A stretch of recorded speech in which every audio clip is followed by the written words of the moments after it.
Alright, YouTube, welcome back. Make a quick video about this transmission swap. I guess it would be like the part one of the whole little deal, but let's just get down to it. So first off, as you see in the title of the video, yes, these can be repaired and you can modify them to work still. But before we go into this, I'm gonna just go on a side note because people are gonna ask me because they see. So how did I manage to do this little retainer deal for the clutch fork while these retainers are discontinued and out of stock and you can't really find them? Despite you can, just dealerships aren't willing to sell to you if they know they're discontinued. For me, in my case, they wouldn't sell it to me. The dealership here didn't have any, but there was one a few hours away. They had like 8 of them and like $1 something, but they would not sell it. They're like, nah, we need them. So it is what it is. But I got all this right here. I got them from Ace Hardware. This is like a rubber / neoprene. I'm sorry, I don't know how to say it. On top of that is a washer. It's N4. It's metric. I believe it's N4. I could be wrong, but that's what I remember. Then a nut, and then this little retainer, so I can keep it all in there. But yeah, it works as it should. Obviously, it's not gonna go back because it's the fingers of the pressure plate aren't on to push it back, but it works. So I heard people say that they don't even put anything there. Since everything's gonna be on top of it, it's gonna push it back. It's gonna keep it in one place. You say that, but I'm not taking a chance. I like my things kind of factory, and if it can't be factory, I'll make it my way. Mexican engineering at its finest. Now, back to the main portion of the video. And it's starting to rain, and there's a train in the background. Great. Anyways, there's really no videos about this, to fix this, or to how to modify anything like this. Except for one, which is like 20 minutes long. I'm sorry, but I'm going to rant a little bit. 20 minutes long. You got these two young guys just goofing off, trying to weld this one nut. I'm sorry. I don't know. I'm not a welder, but I'm not going to make a long video of just me trying to stick weld a nut. I'm sorry. I'm not. But the guy at the very beginning of the video, I can see them, straighten this thing out. So that's what I did, except I didn't have a vise. I'm at the shop at my house. And all I used was pressure pliers and channel locks and a little bit of heat on that torch. Straightened it out, and then I made this little this little S-bend. And as you can see, let's see. Oh, no, focus on the wrong thing. There we go. You see how where it's broken? So all I did was I did that, and over here for the bracket, all I did was I grabbed a nut that was in my dad's toolbox, just a regular nut, not that big. Doesn't look like it, but it is. See, tack weld. I filled it in, and then I tack welded 1, 2, and 3 spots on the outside, and then on the edges I filled them in like little ridges to keep. Let me zoom out again. To keep this in. It goes in something like that. And I will show y'all once I pause the video to put all this in to show y'all. But yeah, simple. I mean, I'm not, like I said, I want to keep this video short because it's just, I don't see the point making long video and wasting people's time. Just how I'm gonna start doing things, because it is what it is.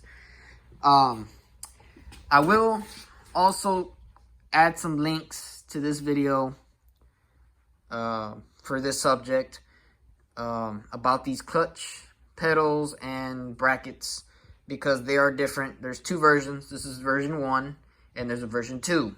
Version 1 is from 88 to 95, and then version 2 is 96 to 98, 99. Or if you're going up to the 2000s with the 3500 and 3500 HDs. But the case being, for all GMT 400s, is that there's 2 versions of these pedal brackets and the pedals as well. And there's this guy, he uploaded a few months ago, and he breaks it down. He breaks it down and he explains it way better than I could. And I don't feel like going outside to show y'all the inside of the truck.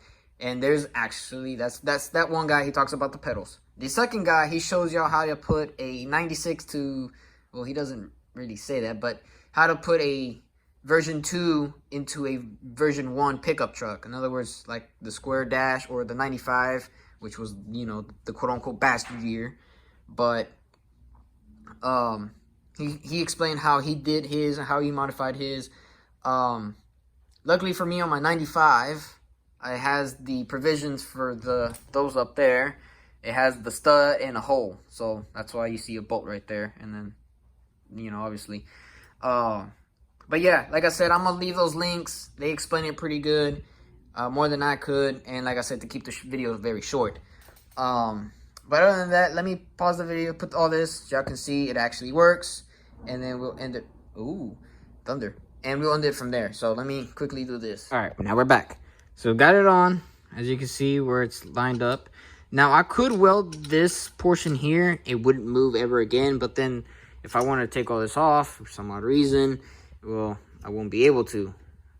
Because if this is welded, I would have to get a plier and screwdriver and try to pry that. It's just, even if I take all this off, it's still, so I wouldn't do that. But anyways, to show y'all that it has pretty good spring back, right, all the way to the bottom. Oh, let me hold it with this hand while I put my finger there so don't. Let's move it over here so I don't hit that toolbox. All right, watch. Oh yeah. So it has pretty good spring back. So yeah, pretty good. So to show y'all that it works, it works. So yeah. And also, hopefully in another video, I'll show y'all a review about these two welding machines I got. Got them as is, two separate, different dates, but as is, returns or whatever, Harbor Freight. This one paid it, I think, $115. That one, 200 and something bucks. Well, that one, Dad bought it for me. Thank you, Dad, because I know you're watching the videos. Yeah. So, like I said, that's a whole different video. Keep it short. Yeah, so these are fixable. You can repair them. And like I said, it's real easy to do. If you have a welding machine, got some knowledge and some tools, you can do it. Other people just don't even do this and just put without the spring, and they rely on the pressure back from the master cylinder for the clutch. Big no-no for me. I like a spring back, and also me driving trucks, it just natural feeling for that clutch just to pop back. So like I said, factory, or I modify it to kind of factory or better for me. So that's how it is. So yeah, hopefully y'all like the video. Hopefully this is well informed, and like I said, I'll add some pictures and stuff of the things I'm talking about, and also the links in the description. Hopefully, if I can figure out how to do that correctly. But yeah, if you like the video, give it a thumbs up, comment down for any questions, and also subscribe. Please subscribe, hit the notification bell so y'all won't miss out any of the content, and share this videos and the channel. Get some more people to watch, and hopefully some more questions if y'all got questions for me to answer, and you know, the community basically, right? So y'all do what y'all gotta do. I'll catch you on the flip side. Appreciate it.